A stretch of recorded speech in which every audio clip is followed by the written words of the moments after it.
The rain fell in steady sheets, drumming against the wide glass windows of the city courthouse.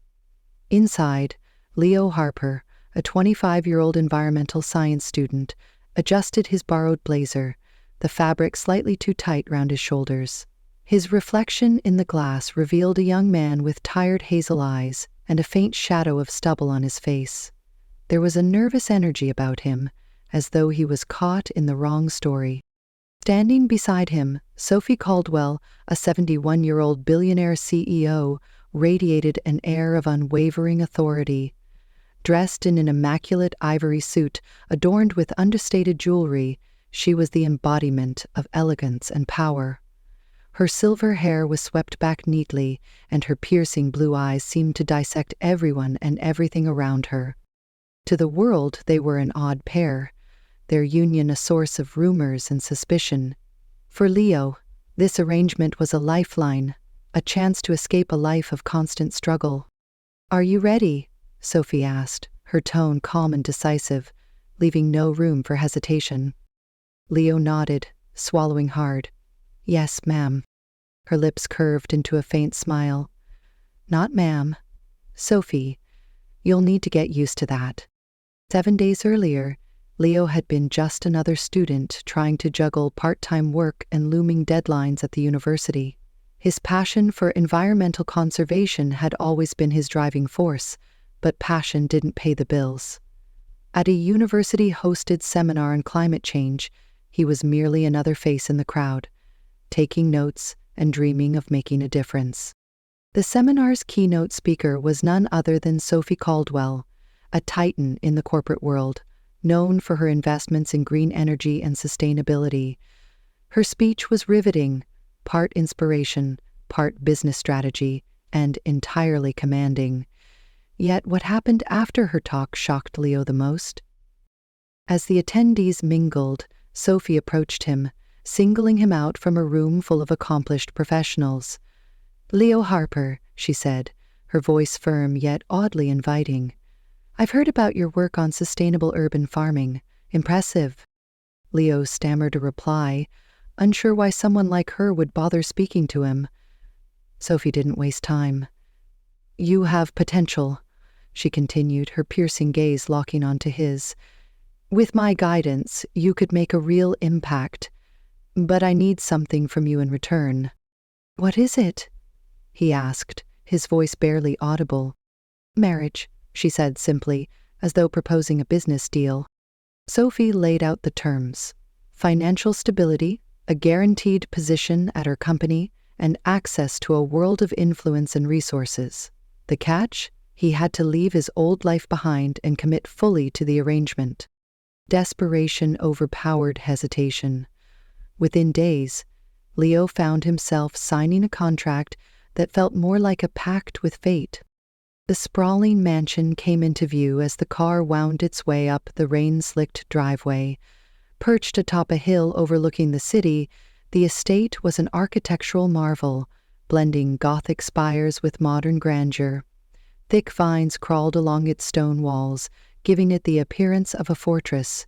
For Leo, it was both awe-inspiring and unnerving.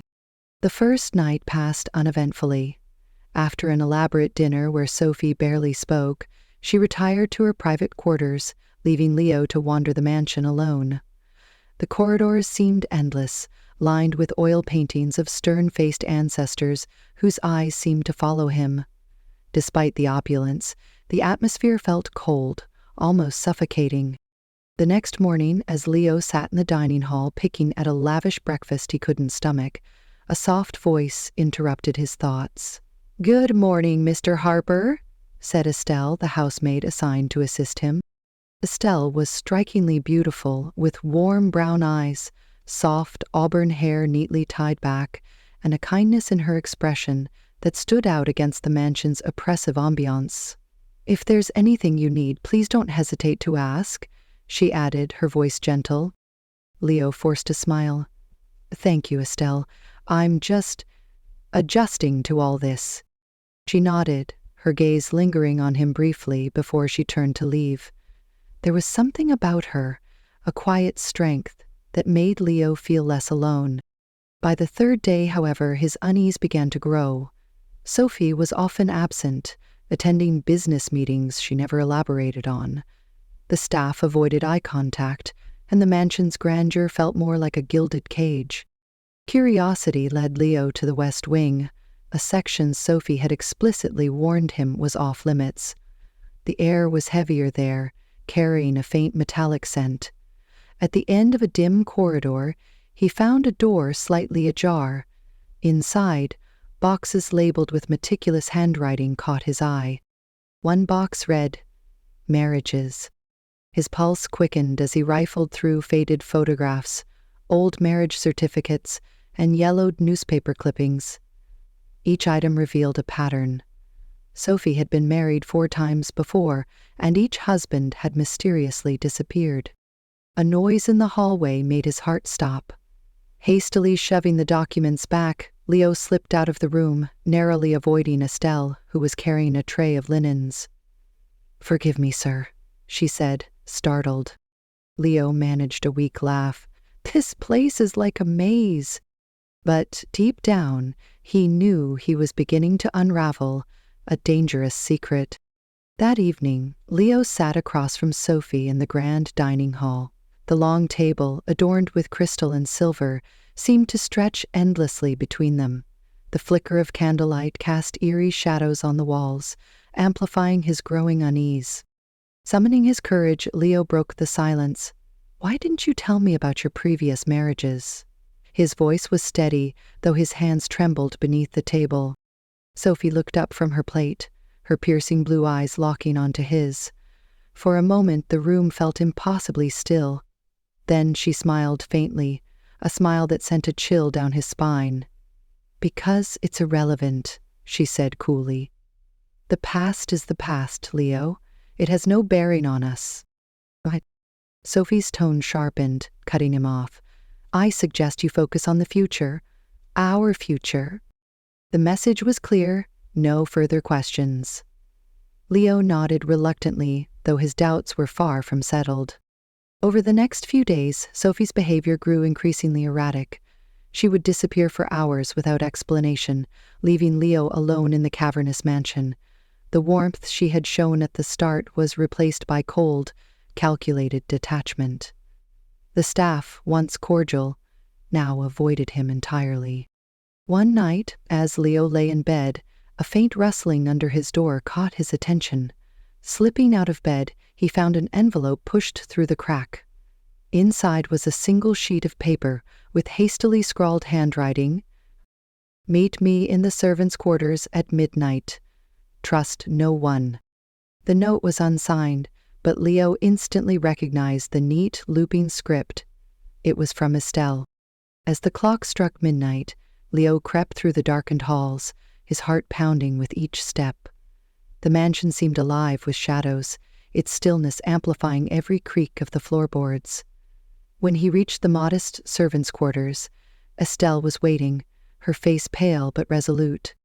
"Close the door," she whispered, her voice trembling. "There's something you need to know about Sophie. Something you were never meant to find out." Leo closed the door behind him, his heart racing. The small room was dimly lit by a single lamp on a wooden desk. Estelle paced nervously, her auburn hair loose around her shoulders, her hands twisting the hem of her apron. "What's going on?" Leo asked, his voice low but urgent. "Why did you leave me that note?" Estelle stopped pacing and looked at him, her warm brown eyes clouded with worry. "Because you deserve to know the truth. Sophie isn't who she pretends to be." Leo frowned. "I know about her marriages. I found the records in the West Wing. But what happened to her husbands? Why did they all disappear?" Estelle's expression darkened. "You shouldn't have gone there. Sophie doesn't take kindly to curiosity. But since you've already started digging, you need to understand what you've gotten yourself into." Andrea mopped up the contents of the drawers. She took a deep breath, as if steeling herself. "Sophie chooses her husbands carefully. Young, ambitious men who have something she can use, talent, connections, potential. They marry her, and once they've served their purpose, They disappear. Leo's stomach churned. Disappear? How? No one knows for sure, Estelle admitted. Some say it's business. She eliminates them to protect her empire. Others think it's darker. Leo felt a chill run down his spine. Darker? Like what? Estelle hesitated, then pulled a small, weathered photograph from her pocket and handed it to Leo. It showed a man in his early 30s, confident and smiling. This is Richard, she said softly. Sophie's last husband. I worked here during their marriage. One night he vanished without a trace. Sophie told everyone he left her, and no one questioned it. Leo stared at the photograph, his mind reeling. Why are you telling me this? Why help me? Because I don't want the same thing to happen to you, Estelle said, her voice trembling. You don't belong in her world, Leo. You're different. You still have a chance to escape. Leo shook his head. How? Sophie watches everything I do if she finds out I'm even thinking about leaving. Estelle interrupted, her tone firm. We'll have to be careful. But tonight, when the staff changes shifts, there will be a short window when the back gate isn't guarded. I'll distract the others. You'll need to move quickly. Leo hesitated, fear and desperation warring within him. Finally, he nodded. Okay, let's do it. At 2 a.m., Estelle appeared at Leo's door. Her face was pale, her hands trembling slightly, but her determination was clear. It's time, she whispered. Leo grabbed the small bag he had packed earlier, careful to leave his room looking untouched. The mansion was eerily silent, its grand halls bathed in faint moonlight. Every creak of the floorboards beneath their feet felt deafening. Estelle led him through a narrow passage hidden behind a tapestry in the library.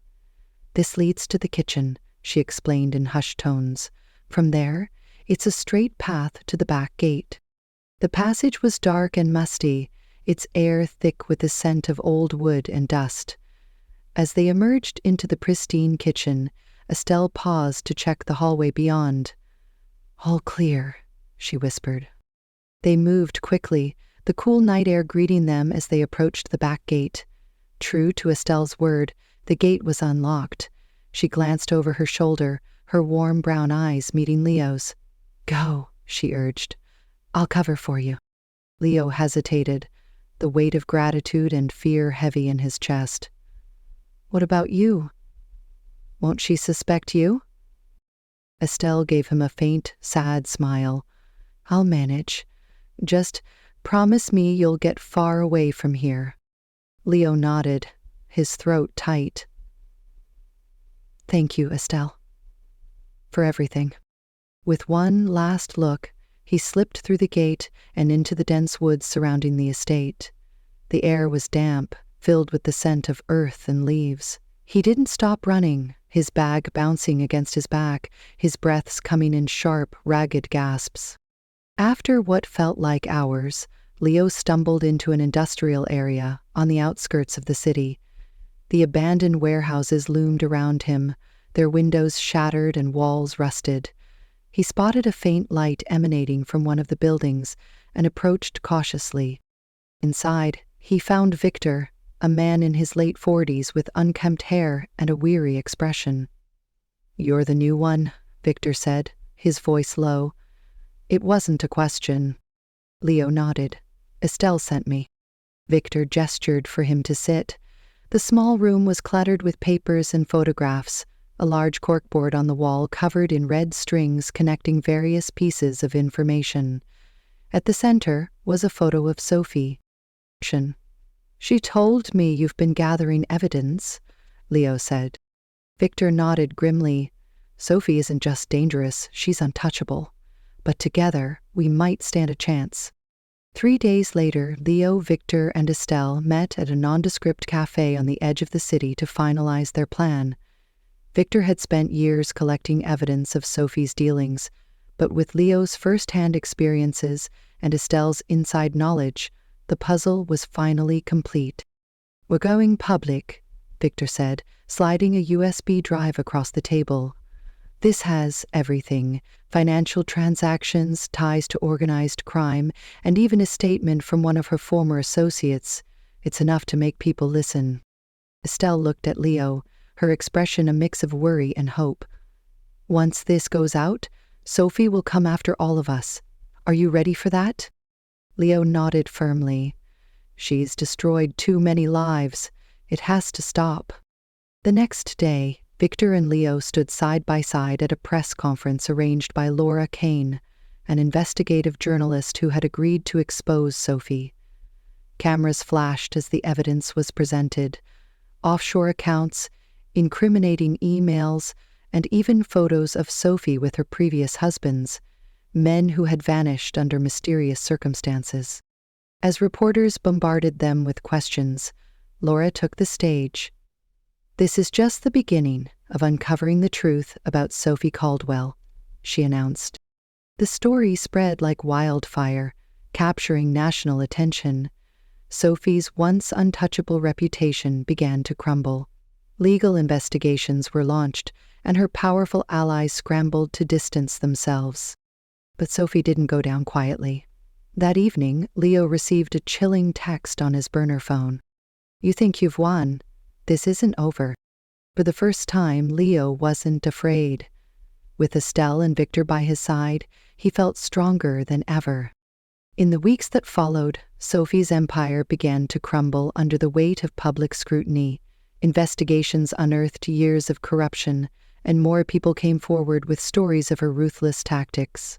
Her once loyal allies turned their backs on her, and for the first time in decades, Sophie Caldwell found herself alone and vulnerable. For Leo, the battle was both a victory and a loss. He had exposed Sophie and escaped her grasp, but the scars of the ordeal lingered. Nights were restless, filled with haunting memories of the mansion and the weight of what could have been his fate. Yet, through the darkness, one constant remained: Estelle. Estelle had risked everything to help Leo, and in doing so, she had become his anchor. Away from the mansion, her gentle kindness shone even brighter. Her laughter, once stifled by the oppressive walls of Sophie's estate, now filled the quiet spaces between them. One crisp autumn evening, as they walked along a quiet trail overlooking the city, Leo stopped to take in the view. The lights of the city sparkled like stars, a stark contrast to the dark nights he had spent in Sophie's shadow. "I don't think I would have made it without you," Leo said softly, turning to Estelle. She smiled, her auburn hair catching the golden hues of the setting sun. "You give me too much credit, Leo. You're stronger than you think." He shook his head, a rare vulnerability in his voice. "You saw something in me when I couldn't even see it myself. You gave me hope." For a moment, silence settled between them, but it was a comforting silence, full of unspoken understanding. Slowly, Leo reached for her hand. Estelle looked at him, her warm brown eyes searching his, and in that moment, something unspoken passed between them. A quiet acknowledgement of everything they had endured together and the bond it had forged. As the sun dipped below the horizon, Leo pulled Estelle into a gentle embrace. "I don't know what's next," he admitted, "but I know I want you to be part of it." She smiled against his shoulder. "Then we'll figure it out together." The story ended not with revenge or triumph, but with a new beginning. Together, Leo and Estelle stepped forward into an uncertain future, carrying with them the courage to face whatever came next.